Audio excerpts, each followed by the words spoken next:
కొత్త సంవత్సరంలోకి అడుగుపెట్టాం. ఇది ఎన్నికల సంవత్సరం కూడా.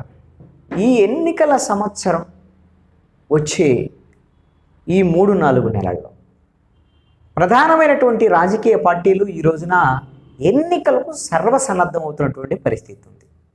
అయితే ఎవరి వ్యూహాలు ఎలా ఉన్నాయి, ఎవరు ఏ విధమైనటువంటి ప్రణాళికలతో ఎన్నికలకు ముందుకెళ్తున్నారు, ఆంధ్రప్రదేశ్లో ఉన్నటువంటి రాజకీయ ముఖ చిత్రం ఎలా ఉంది, ఒక సమగ్రమైనటువంటి ప్రస్తుత రాజకీయ పరిస్థితి గురించి మీతో నేను మాట్లాడదలుచుకున్నాను ఈ వీడియోలో. ఆంధ్రప్రదేశ్లో ప్రధానమైనటువంటి రాజకీయ పార్టీలు అధికారంలో ఉన్న వైఎస్ఆర్ కాంగ్రెస్ పార్టీ, అదేవిధంగా ప్రతిపక్షంలో ఉన్నటువంటి తెలుగుదేశము, జనసేన కూటమి. వీళ్ళతో బీజేపీ కూడా కలిసి రావడానికి సిద్ధమైనట్టుగా ఇప్పటికే సూచాయిగా నిర్ణయమైనటువంటి నేపథ్యంలో తెలుగుదేశం, జనసేన, బీజేపీ కూటమి నూతన సంవత్సరంలో ఎన్నికల ఏళ ముగ్గురు కూడా వైఎస్ఆర్ కాంగ్రెస్ పార్టీని ఓడించడానికి సిద్ధమవుతున్నారు. మరి ఈ రెండు కూటమిల మధ్య పోటీ ఉండబోతుందా? వైఎస్ఆర్ కాంగ్రెస్ పార్టీ, అదేవిధంగా తెలుగుదేశం, జనసేన, బీజేపీ కూటమి, ఈ రెండు కూటమిల మధ్య పోటీ ఉంటుందా? మిగతా వాళ్ళ ప్రభావం ఎలా ఉండబోతుంది అనేటువంటిది కూడా చాలా కీలకమైనటువంటి అంశం. ముందు ఈ రెండు కూటమిల గురించి వాళ్ళ సర్వసన్నద్ధత ఎలా ఉంది, ఏమిటి అనేటువంటి దాని మీద మనం ఒక్కసారి క్లుప్తంగా చర్చించిన తర్వాత మిగతా వాళ్ళ ప్రభావం ఎలా ఉంటుంది అనేటువంటి అంశం కూడా ఈ రోజుకు ఉన్న స్థితి, రాజకీయ పరిస్థితి ఆంధ్రప్రదేశ్లో అనేటువంటి దాని మీద మాట్లాడదాం. వైఎస్ఆర్ కాంగ్రెస్ పార్టీ ఎన్నికలకి చాలా వేగంగా పౌరుతుంది. ముఖ్యమంత్రి వైఎస్ జగన్మోహన్ రెడ్డి ఇప్పటికే 11 నియోజకవర్గాలకు సంబంధించినటువంటి కొత్త ముఖాలతో వాళ్ళ ఇన్ఛార్జీలను ప్రకటించారు. ఇంకొక 20 నియోజకవర్గాలకు సంబంధించినటువంటిది ఈ మార్పు చేర్పులు, కొత్త అభ్యర్థులు, వీళ్ళ ప్రకటన దాదాపుగా రెడీ అయిపోయింది. ఇంకా కొన్ని చేరికలకు సంబంధించినటువంటి విషయంలో కూడా ఒక క్లారిటీ వచ్చిన తర్వాత జనవరి మొదటి వారంలోనే చాలా స్పష్టమైనటువంటి, విస్పష్టమైనటువంటి ప్రకటన ఈ మిగతా నియోజకవర్గాలకు సంబంధించినటువంటి వ్యవహారం అన్నీ తేల్చేసి సంక్రాంతి కల్లా ఎట్టి పరిస్థితుల్లో కూడా ముందస్తుగానే ఎన్నికల షెడ్యూలు రాకతలకే 175 అసెంబ్లీ నియోజకవర్గాలు, 25 పార్లమెంటు స్థానాలకి 200 మంది అభ్యర్థుల లిస్టును ఒక్కసారే ప్రకటించడానికి జగన్మోహన్ రెడ్డి సిద్ధమవుతున్నాడు. అయితే కొన్ని అలకలు ఉన్నాయి, అసంతృప్తులు ఉన్నాయి. అదేవిధంగా రెడ్డి సామాజిక వర్గంలో తీవ్రమైనటువంటి అలజడి నెలకొన్నటువంటి పరిస్థితులు, ఎందుకంటే వాళ్ళ సీట్లు తగ్గిస్తున్నారు.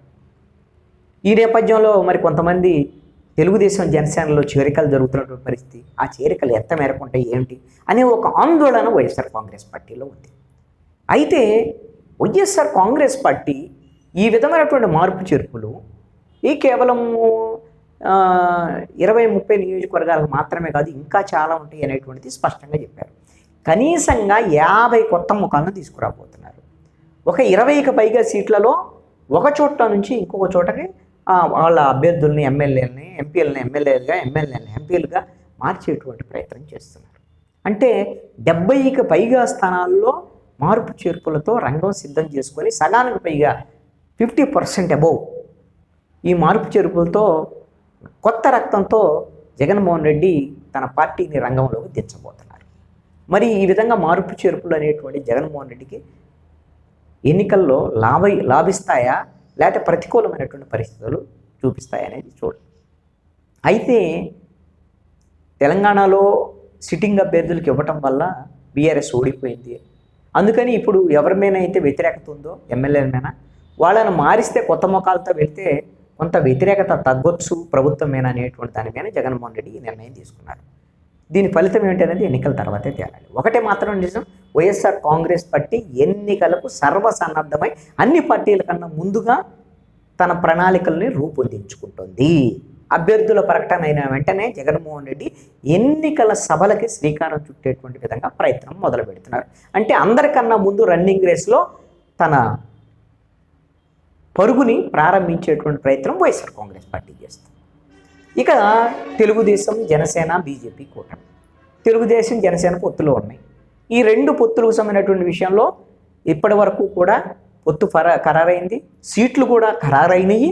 వాటిని సంక్రాంతి తర్వాత ప్రకటిస్తాం ఎవరికి ఎన్ని సీట్లు అనేటువంటి విషయమైన నారా లోకేష్ చెప్పారు. అంటే తెలుగుదేశానికి ఎన్ని, జనసేనకి ఎన్నటువంటి. ఇక బీజేపీ కూడా వస్తుంది కాబట్టి వాళ్ళు సంక్రాంతి తర్వాత వాళ్ళ పొత్తుకు సంబంధించినటువంటి ప్రకటన చేస్తున్నారు. కాబట్టి బీజేపీ కూడా వస్తే మొత్తం సీట్లకు సంబంధించినటువంటి పంపకమైన ఒక క్లారిటీ. అంటే సంక్రాంతి వరకు ఈ సీట్ల పంపకం కాదు. ఇది ఒక డ్రాబ్యాక్ ప్రతిపక్షాలకి.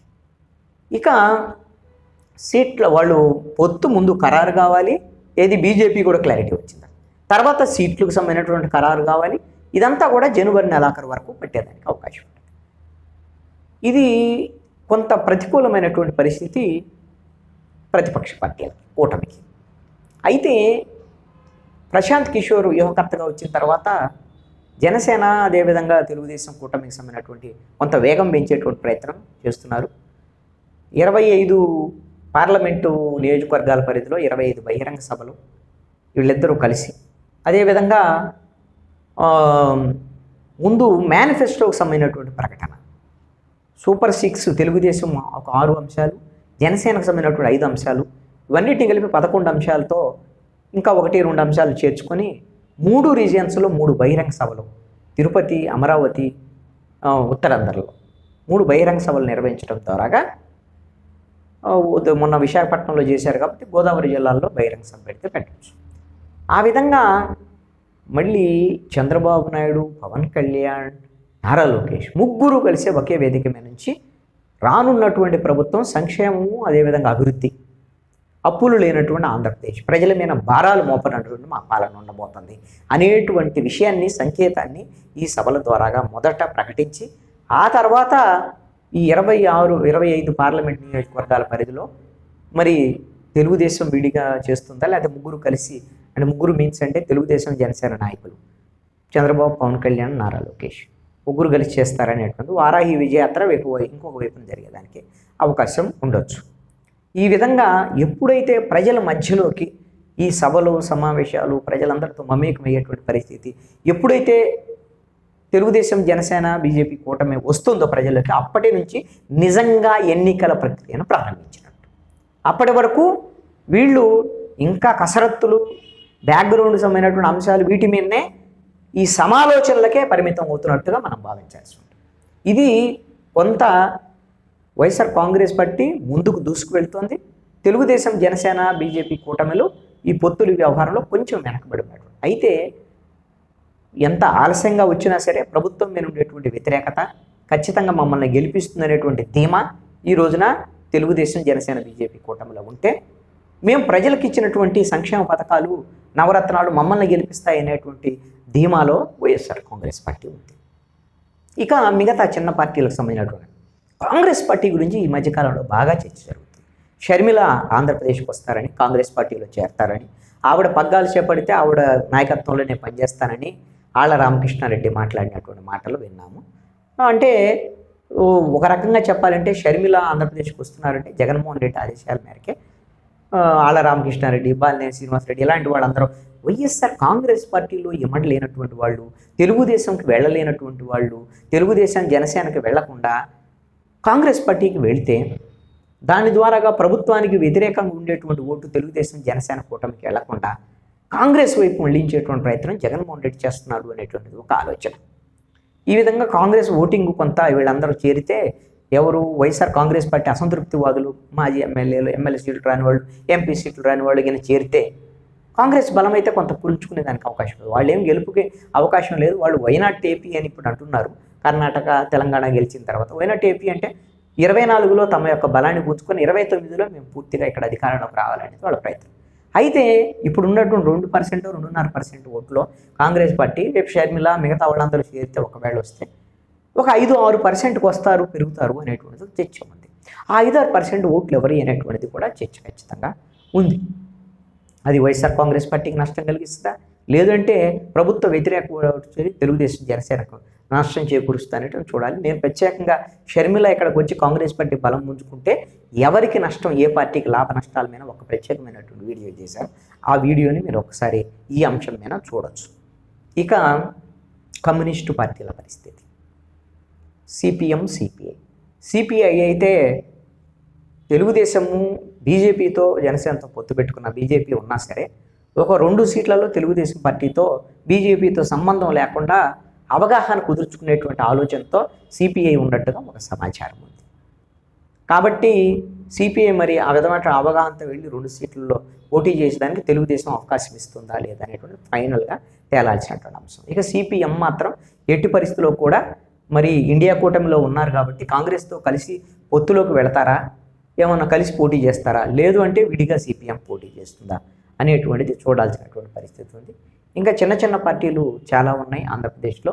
వాళ్ళ ప్రభావం ఎంత ఏమిటి అనేటువంటి చిన్న పార్టీలు పెద్ద దెబ్బ వేస్తాయి అనేటువంటిది, తెలంగాణలో చిన్న పార్టీలు ఏ విధంగా పెద్ద పార్టీలని అధికార ప్రతిపక్ష పార్టీలను ఎలాగ దెబ్బ కొట్టాయి, ఎలా ఓడించాయి అనేటువంటి దాని మీద ఒక వీడియో చేశాను. చిన్న పార్టీలు పెద్ద దెబ్బ కొడతాయా, అసలు ఎన్ని చిన్న పార్టీలు ఉన్నాయి, వాళ్ళ ప్రభావం ఎంత అనేది ఒక వీడియో ఉంది. అది మీరు పొలిటికల్ పాయింట్లో మీరు ఖచ్చితంగా చూడొచ్చు. ఈ విధంగా ఇప్పుడు ఆంధ్రప్రదేశ్లో ఉండేటువంటి ప్రధానమైనటువంటి రాజకీయ పార్టీలు, ఆంధ్రప్రదేశ్ రాజకీయ ముఖ చిత్రం ఎన్నికల సంవత్సరంలో ఇప్పుడు స్థితి అయితే ఈ విధంగా ఉంది. ఇప్పుడు ఉన్నటువంటి స్థితిలో వీళ్ళు గెలుస్తారు వాళ్ళు ఓడతారు అని ఎక్కడా కూడా చెప్పేటువంటి పరిస్థితులు ఈ రోజుకైతే అలాంటి స్థితి లేదు. ఉన్నటువంటి సర్వసన్నద్ధత ఎంత మేరకు ఉంది అనేటువంటి విషయాన్ని మాత్రమే ఇప్పుడు మీ దృష్టికి తీసుకొచ్చినటువంటి ప్రయత్నం నేను చేశాను.